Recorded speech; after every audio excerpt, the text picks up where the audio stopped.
Baik, Bismillahirrahmanirrahim. Assalamualaikum warahmatullahi wabarakatuh. Pada video kali ini kita akan membuat PFD menggunakan Visio, tapi kita kembangkan dari block flow diagram. Nah, block flow diagram yang sudah kita buat di proyek misalnya ya. Untuk itu kita lihat dulu block flow diagramnya atau BFD-nya. Ya, ini adalah block flow diagram dari PFD yang akan kita buat.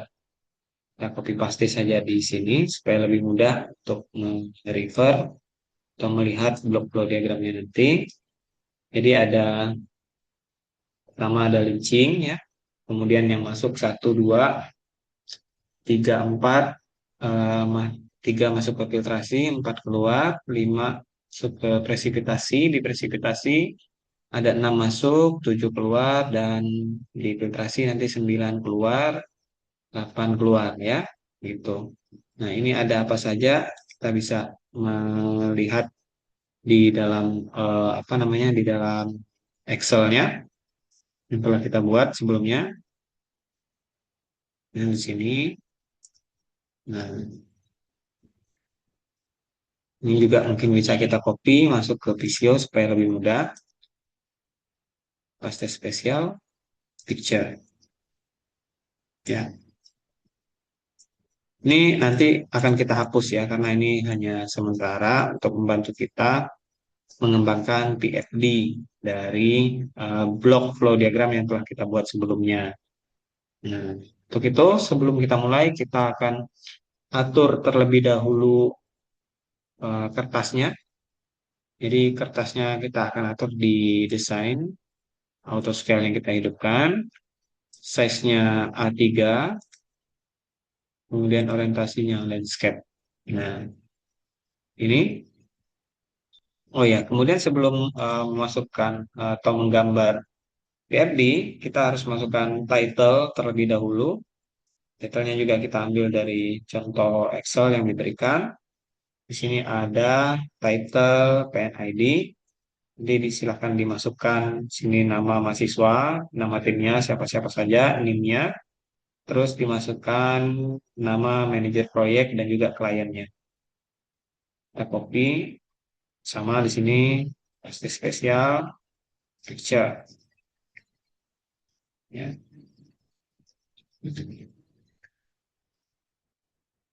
Kita paskan. Nah, selanjutnya kita akan atur untuk menampilkan grid line atau tidak. Nah, kalau saya lebih sukanya ini tidak memakai grid line, tapi nanti kita dibantu oleh dynamic grid ya. Jadi kita bisa matikan itu di view, kemudian gridnya kita matikan supaya dia putih semua. Kemudian dynamic grid diaktifkan. Ya, itu untuk mengembangkan PFD dari apa namanya ini dari block flow diagram itu kita harus mengetahui apa dulu yang masuk dan apa yang keluar serta alat-alat apa saja yang kita butuhkan utamanya. Nah, di leaching ini kan kita tentu saja mereaksikan padat cair.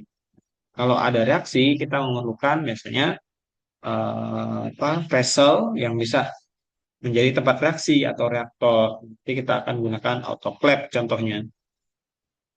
Filtrasi, nah filtrasi ini kan alat untuk memisahkan padat cair di dalam apa proses kimia. Filtrasi ini bisa dilakukan dengan berbagai macam cara ya.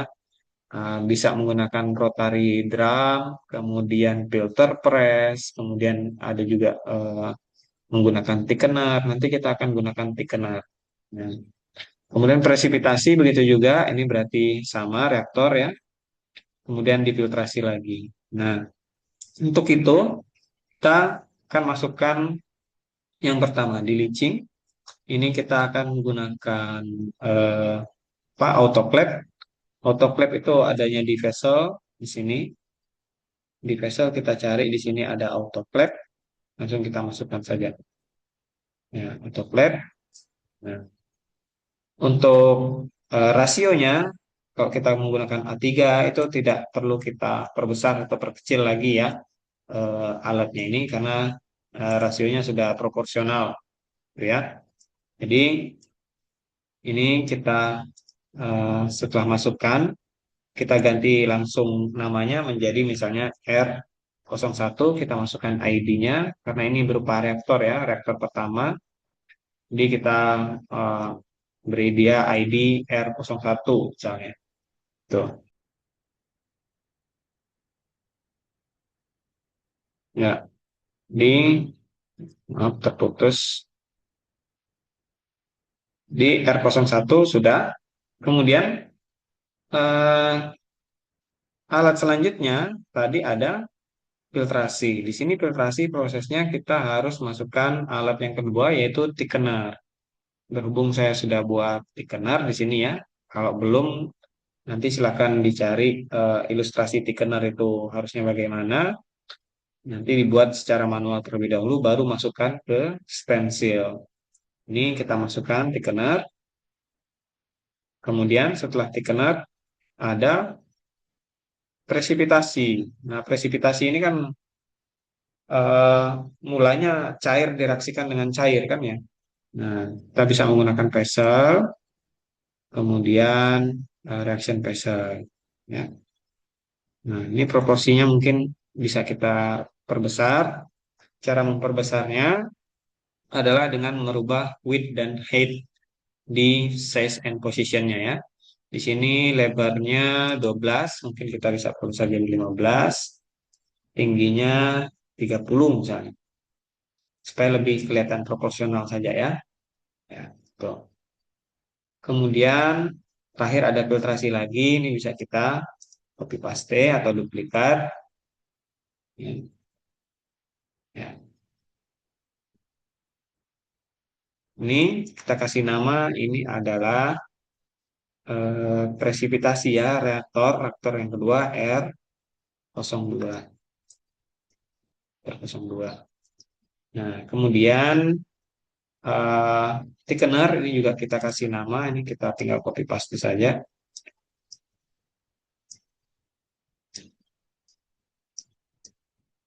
Ini thickener 1 ya, kita kasih nama THC misalnya 01. Ini THC 02. Gitu. Nah, kemudian kita juga bisa menambahkan deskripsi ya. Ini kita harus aktifkan save datanya di bagian view, kemudian taskpan, kemudian di sini ada save data, save data. Ini kita aktifkan, baru kita bisa mengganti-ganti di sini ya. Mau blade-nya itu helika atau propeller dan lain sebagainya. Pakai motor atau tidak, jika tidak pakai motor menjadi seperti ini ya, gitu.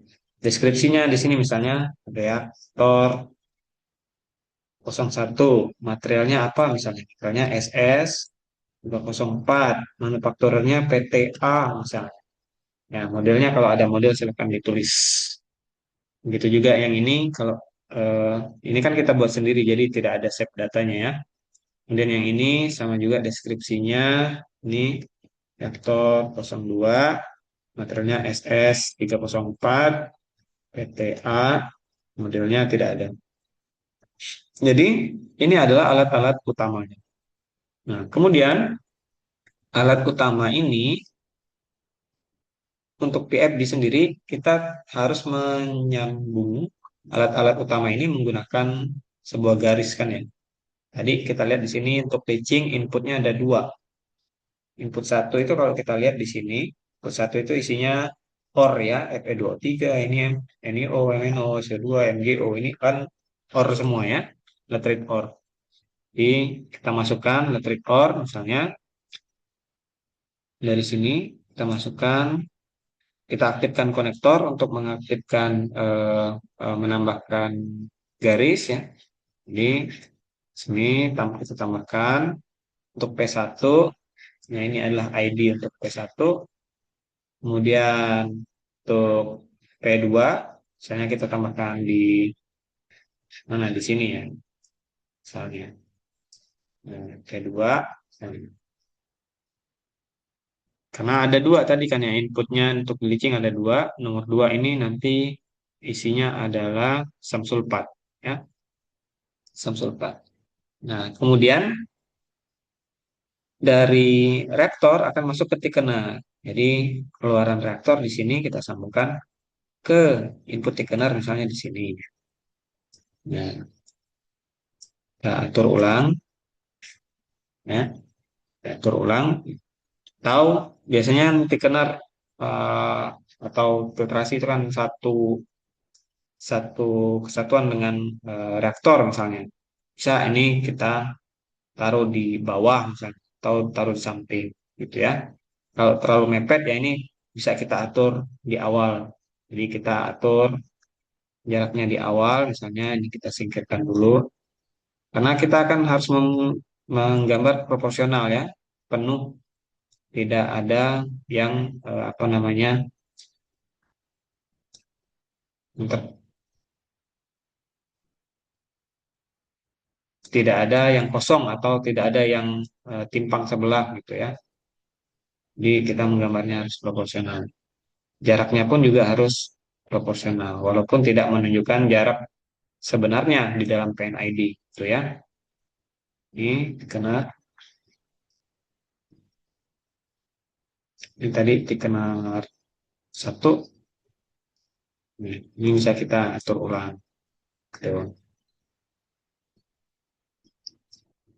Oke, kemudian dari thickener atau filtrasi, proses filtrasi, ini kan dia akan keluar solidnya di bagian bawah dan padatnya akan dikeluarkan di bagian atas, gitu kan ya.